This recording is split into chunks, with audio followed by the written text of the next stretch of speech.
आप देख रहे हैं मैक्स हेल्थ के दिल की बात और मैं हूं खुराफात रिदन।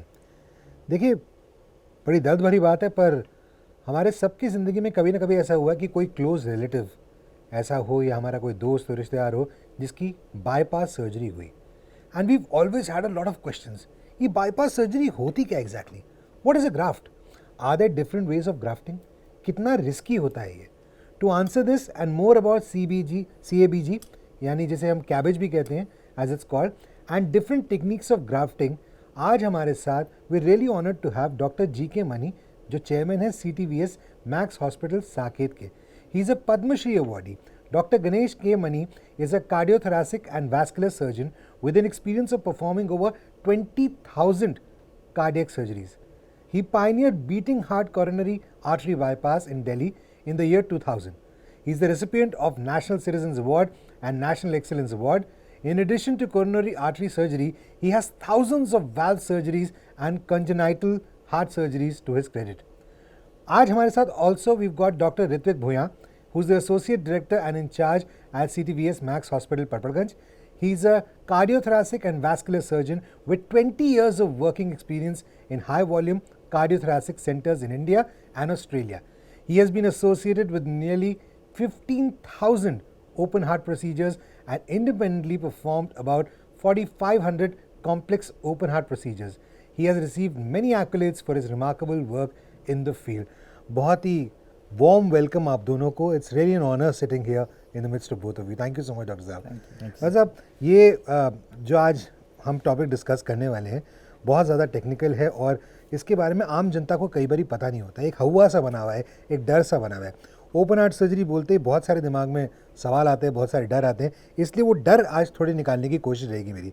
तो पहला सवाल डॉक्टर मनी आपसे है कि what is coronary artery bypass grafting and can cabbage be done through a keyhole cut? उसके थ्रू भी हो जाता है? पहले मैं आपको समझाऊंगा कि कॉर्नरी आर्टरी बाईपास सर्जरी क्या होता है जी.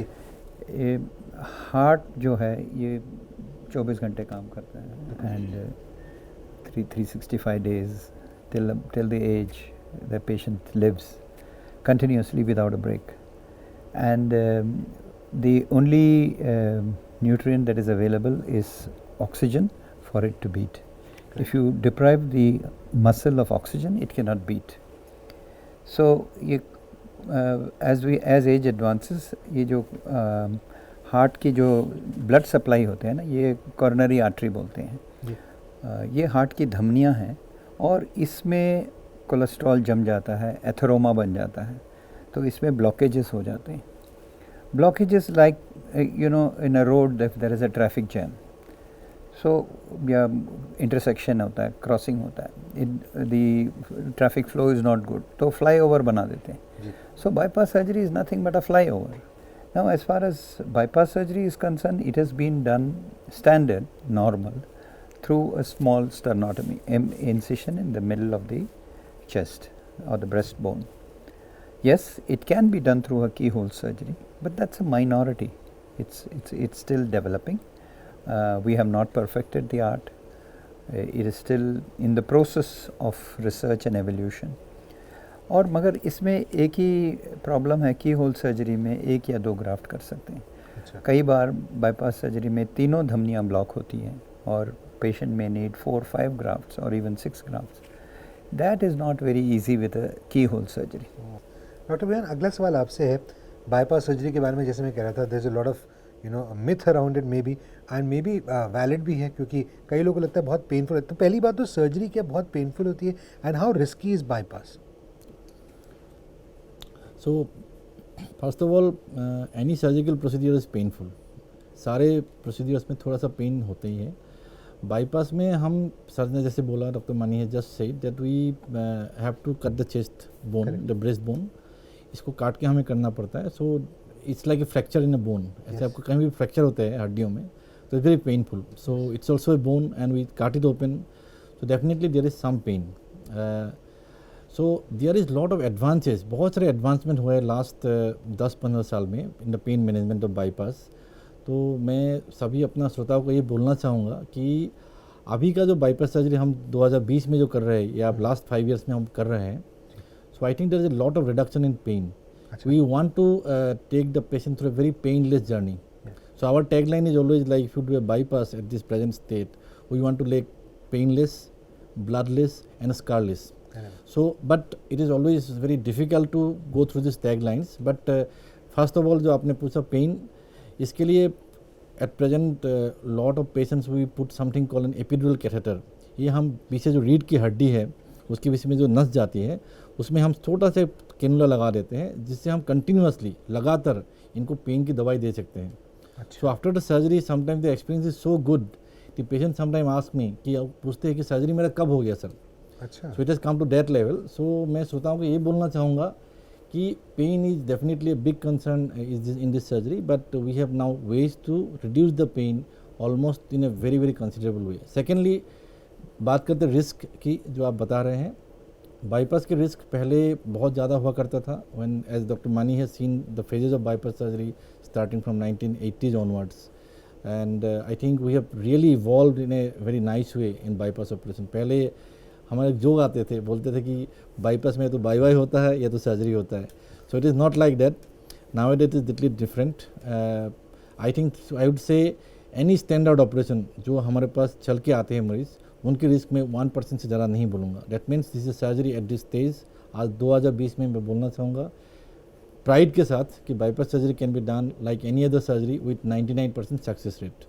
So it is like any other operation, जैसे कि गॉल ब्लैडर की ऑपरेशन है, पथरी की ऑपरेशन है, गुर्दे की ऑपरेशन है, किडनी की operation. It is like a same thing. Bypass also we can do it with 99% success rate. So वो जो एक ज़माना था जिसमें बहुत बोला जाता था कि अगर बाईपास हो गया तो बहुत रिस्क है. So I would like to deny that fact कि ऐसा नहीं है अभी. Definitely there are some bypasses, there are some operations in heart which are risky, but routine जो बाईपास है, आम हम जो बाईपास करते हैं, they are not that risky. I think बहुत सब्जेक्टिव भी है, बिकॉज मुझे इससे लगता है कि जैसे for example the way I am, मैं जब कभी डॉक्टर के पास जाता हूँ मेरा पूरा ट्रस्ट रहता है उनमें. तो अगर आप अपने डॉक्टर को बहुत ट्रस्ट करते हैं, आपको वैसी आधी चीज़ें पेनफुल लगती भी नहीं, आपको लगता है मेरी भलाई के लिए कर रहे हैं. So I think all boils down to that also. So doctor साहब, अभी आपने थोड़ी देर पहले ग्राफ्ट की बात कही थी, तो पहली बात तो लेमन लैंग्वेज में आप थोड़ा बताइए कि ग्राफ्टिंग एक्जैक्टली क्या होती है. वेन ग्राफ्ट, आर्टीरियल ग्राफ्ट, मैंने बहुत कुछ सुना है इसके बारे में. ऑल्सो ये ग्राफ्ट्स नॉर्मली कितने टाइम तक रह जाती है? Do people have to come back for surgery again? There are two types of grafts. One is artery graft and one is venous graft. Venous graft came first. Venous graft, it was much easier to do. We removed a portion of a segment of a vein from the lower leg or upper thigh. जो हम vein graft शुरू में करते थे, it was much easier. Lord Effler and Dudley Johnson, they were the ones who started it. उन दिनों में हम हार्ट लंग मशीन यूज़ करते थे. हार्ट लंग मशीन यूज़ करके लेग में से वेन निकाल के उसको हम स्टिच करते थे, एक आयोटा में और एक बियॉन्ड द ऑब्स्ट्रक्शन. कोई प्रॉब्लम नहीं, पेशेंट को ऑब्स्ट्रक्शन रिलीव हो जाता था, घर चला जाता था, he wouldn't have any angina. But then we realize that over a period of time ये ग्राफ्ट में भी एथेरोस्क्लेरोसिस हो जाता. वही कोलेस्ट्रॉल जो कॉर्नरी आर्टरी की धमनियों में था, वही ये ग्राफ्ट में भी हो जाता है, और ये ग्राफ्ट भी बंद हो जाते हैं धीरे धीरे करके. 4-5 साल में पेशेंट में गेट ट्रबल, और may be some lucky people can last for 10-15 years. But then the vein graft, because they are use to lower pressures, they can not stand this high pressure. पहले तो हम 30 millimetre mercury पे pressure चल रहा आ रहा 40-50 साल. Bypass के बाद में आपने उसमें 130 मिलीमीटर का प्रेशर डाल दिया, तो वो डिजेनरेट हो जाता है थोड़ा. वेरएज आर्टीरियल ग्राफ्ट जो होता है वो शुरू से ही it is taking 130-140 millimetre pressure. तो हम आर्टीरियल ग्राफ्ट करने से वो it last very much longer. Okay. Basically, arterial grafts are taken from the chest itself. Okay. There are two arteries which are lying on the side of the sternum. They are called the internal thoracic artery or internal mammary artery. और आजकल की जो आधुनिक जो technique है, तरकीब जो है, उसमें हम ये आर्टरी ग्राफ्ट लेके इसी से हम उसको एक दूसरे से जोड़ के, मतलब इसको लीमा रीमा वाई बोलते हैं, उसको जोड़ के उसी से सारे हम ग्राफ्ट कर लेते हैं. तो क्या होता है कि you are supplying blood to the blocked arteries, beyond the blocked arteries at a pressure of 130 through a vessel which is also use to high pressure. तो इसकी लॉन्जिविटी जो है ये बहुत ज़्यादा है. पर भगवान ने भी क्या शरीर बनाया ना, मतलब स्टेपनियाँ दे रखी वेन्स की भी, पैर में भी दे रखी, लीमा रीमा भी दे दिए, यहाँ नहीं तो यहाँ से जोड़ लो भाई साहब, क्या बात है, फैंटास्टिक। डॉक्टर बयान, my next question is to you, क्योंकि हम इतनी बात करें ओपन हार्ट सर्जरीज की, तो बाईपास सर्जरी जब होती है तो क्या इज इट एज स्पेसिफिक की रिस्क कितना बढ़ जाता है, ज़्यादा उम्र के लोगों को ज़्यादा रिस्क होता है, और नॉर्मली अब क्योंकि आपने कहा कि बहुत एडवांस्ड है 2020 में आके, रिकवरी टाइम कितना होता है? सो पहली बात तो ये है कि मैं ये बोलूँगा कि now we are seeing a large proportion of patient who are coming to us are they are above the age of 60 years, 60 साल की उम्र से ज़्यादा आ रहा है। जी जी। अगर मैं ट्रेनिंग की बात करूँ मेरा, जैसे डॉक्टर मनी इज सेइंग कि during our training time the patient used to come to us between 45, 55, 60 years, but अभी जैसे कि लोगों की डायग्नोसिस ज़्यादा हो रहा है, लाइफस्टाइल ज़्यादा अच्छा हो रहा है, तो they are not affected in the early age group. So now we have two spectrums, या तो they are coming very early like 30 to 40 years में आ जाते हैं, और we are now having patients where like beyond 60 और 70 years also. सो पहली बात तो है कि एज रिलेटेड जो सर्जरी अपने पास आ रहा है, they are becoming more and more in this present scenario. Now coming to the risk factors, पहली बात मैं ये बोलना चाहूँगा, age is a number, it's very important thing to know. या so we have seen some 45 जो लगता है 45 साल के जवान हैं, बट उसके जो हिम्मतें हैं अंदर, जो मानसिक जो संतुलन है, that may be weaker than a 75-year-old man, you know. So that is very important for his recovery, for his long term, you know, kind of जो lifestyle होते हैं। So मेरे ख्याल से अगर एक पेशेंट, एक मरीज़ अपने आप को सोशली और फिजिकली सपोर्ट कर पाते हैं, is independent socially and independent physically, then I think we can carry on the surgery at any age group. That is my message. Having said that, I would say in our country, especially where the secondary care is not very strong, जैसे कि western जो विदेशों में होता है, अपने surgery main hospital में करी, उसके बाद पेशेंट नर्सिंग होम में चला जाता है, फिर होम केयर नर्स के पास चले जाते हैं। So there are different levels of care in western countries, but Hindustan में ऐसा नहीं है। हिंदुस्तान में एक ही केयर है, हॉस्पिटल है, उसके बाद घर है। सो घर की अगर सपोर्ट ठीक नहीं है, so I would say we should not do surgeries at a very high age group, like a very increased age group, like 70 or 80 years old. But if you have a good support system और patient is physically active, अपने आप सब कुछ करता है, कोई सहारे की ज़रूरत नहीं पड़ता है, तो the risk is not very high. To the extent कि we have done cases who are at 90 years also, even at 100 years also. There are some records, anecdotal reports. But I would say the average age of the people who are coming for bypass surgery has gone up from like 55 to around 65 years. Wonderful. Risk is almost same, but I would say the risk is mainly dependent on the physical activities and how socially and physically they are active again and again. So that is very important. If the patient is physically and mentally fit, I think age I would not see a big factor. Doctor साहब, क्योंकि बड़ा risk है, आपने कहा जैसे operation है, ठीक है, अब तो काफ़ी कम हो गया है, एडवांस टेक्नोलॉजी हो गई, लेकिन फिर भी जब बाईपास सर्जरी हो जाती है, उसके बाद रिस्ट्रिक्शंस कितने होते हैं मूवमेंट पे? कई लोग कहते हैं कि आपको ब्रिस्क वॉकिंग नहीं करनी चाहिए, स्विमिंग मत करो, कोई एक्टिविटीज़ पे कुछ होता है control? Yes and no. For the first 2 weeks till the bone unites, we generally recommend them to take it easy, not do anything. Complete bed rest? हाँ जी, कंप्लीट बेड रेस्ट? नहीं bed rest नहीं, you can walk around at the home. In fact, we get them out of bed on the second day. Oh, wow. Second day after surgery in the ICU we make them walk. अच्छा. So bed rest is not required. But yes, you know, lifting heavy buckets जी. or going up 4 floors all of a sudden, these things we would like them to avoid in the initial 2-week period, Right. during which they should be at home but not in bed. They should be up and about, preferably walking. जी. The rule is first week 1 kilometer, second week 2 kilometer, and so on and so forth, depending on the toleration. But what is important today is their management of diabetes, because diabetes and heart disease go together. जिसको diabetes अभी है उसको थोड़े दिन में heart disease हो जाएगा, जिसको हार्ट डिजीज़ अभी है उसको डायबिटीज़ थोड़े दिन में हो जाएगा. So these are inter related disease. So management at home should be good control of diabetes. If diabetes is not controlled, अगर उसको sugars are running very high, फिर वो उनको ज़्यादा प्रॉब्लम होता है. So if they manage to control their diabetes and keep their insulin levels and sugar levels under control, they will be all right. There is not so much of a risk. जी, आप शायद कुछ add करना चाह रहे थे? नहीं, अच्छा, वो मक्खी ऐड कर रही है डॉक्टर साहब, इन्होंने डायबिटीज़ की बात की डॉक्टर मनी ने, तो डायबिटिक पेशेंट्स जो होते हैं क्या उनका भी बाईपास किया जाता है या उसमें कुछ कॉम्प्लिकेशन आ जाती है फिर? So that is a very good question actually ये बहुत ज़्यादा एक खौफ है लोगों में। जैसे डॉक्टर मनी ने जस्ट सेड कि एक बीमार जो दूसरे बीमार के साथ एकदम इंटर रिलेटेड है, they related to each other. So there lot of studies in the literature now और इट हैज़ बीन एस्टैब्लिश्ड कि डायबिटीज़ में bypass surgery is the best option.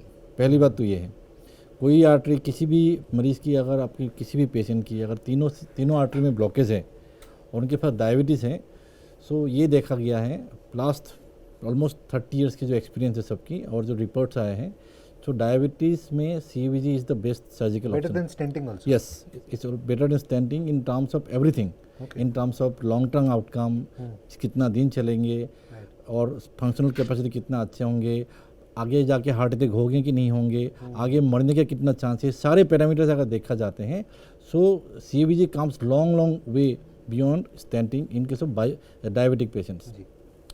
सो एक ही चीज़ मैं बताना चाहूँगा स्पेशली कि आजकल जो टेक्निक्स आ रहे हैं, we are very cautious that हम उन जो कट्स होते हैं उसमें हम बहुत ख्याल रखते हैं, that is very important.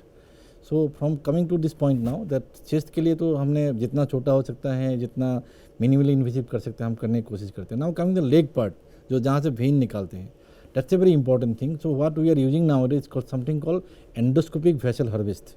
It's a small cut just near here, तो स्मॉल कट लाइक अब जो चीटियाँ कटिंग ऐसे इतना ही कट है, उससे अब सारे वेन निकाल लेते हैं हम, ताकि लॉन्ग पीस हो when we take out like this, we don't cut the whole length of leg. तो पहले क्या होता था, जो मैं अभी भी देख रहा हूँ कि पेशेंट जब मेरे पास वापस आते हैं आफ्टर 2 और 3 years, they don't have any complaints except the leg. यही बोलेंगे डॉक्टर साहब यहाँ पे पेन हो रहा है, सूजन हो रहा है, नमनेस हो रही है। So to avoid that, this is like a boon for the patients नाउ-a-days, that if you use endoscopic vessel harvesting system which is available readily with our nowadays, so that is a excellent technique to avoid pain and swelling in the legs. So diabetic में overall अगर diabetic control हम ठीक रखते हैं और timely diabetes की जांच करते हैं, take the advantage of the consultation for diabetic doctor, I think diabetes doesn't give any extra risk to the surgery. And in fact I can again repeat कि diabetic is the best treatment, sorry bypass is the best treatment for diabetic patients. जिनको थोड़ा knowledge कम है मेरी तरह, तो endoscopic vessel harvesting इसलिए कि endoscopy क्योंकि एंडोस्कोपी की जा रही, छोटा बटन होल है, vessel because the vein that is being remove from there is the vessel, and harvest उसको कहीं और किया जाएगा, कहीं और लगाया जाएगा, तो that's why that's what is called. Sir thank you so much आप दोनों को। लेकिन जाते जाते एक लास्ट सवाल मैं आपसे पूछना चाहूँगा डॉक्टर मनी, कि कैबेज के बाद कुछ डाइट रिस्ट्रिक्शंस कुछ ज़्यादा होती हैं, फॉलो करनी पड़ती हैं, या धीरे धीरे करके नॉर्मल डाइट पे आ जाते हैं लोग? I mean there is no doubt that it is the process of coronary artery disease starts with cholesterol deposits. So अपने को कोलेस्ट्रॉल तो कम रखना ही चाहिए। कोलेस्ट्रॉल का ये मतलब नहीं है कि सिर्फ मक्खन और घी खाते रहें और आप बोलें कि बाईपास हो गया अभी मैं तो कुछ भी खा सकता हूँ, वो गलत बात हो जाएगा। मगर what one should realize, which people don't realize, is they have to reduce carbohydrate also. Because आजकल जो थियरीज़ हैं कि अगर आप फैट्स कम लेंगे तो आपका लिवर जो है आपका कार्बोहाइड्रेट को फैट में कन्वर्ट कर देगा। So just restricting fats is not enough, it's restricting carbohydrates, that is important. And the other thing after bypass that we normally give them is 1 tablet of aspirin. Aspirin is an antiplatelet drug. It will prevent the graft from getting blocked. In addition to aspirin, we give a tablet of statin. Statin is something which lowers cholesterol. Even आपके carbohydrate खाने की वजह से या fat खाने की वजह से अगर आपका कोलेस्ट्रॉल बढ़ जाता है तो उस स्टैटिन से वो थम जाएगा and it will remain under control. So I think aspirin, statin and normal activity. After 2 weeks we tell them to do whatever they were doing before, including swimming. One of my patients came back and told me that he's jumped from the parachute. Oh, wow. And that was within a month after his surgery. So it depends on the tolerance. Some people I operated, I will not name the person, I operated him and within 3 weeks he was on the metro pillar. In those times the metro pillar was being constructed, he was on top of that. So it depends on individual tolerance. But as far as recommendation of rest is concerned, it's only 2 weeks.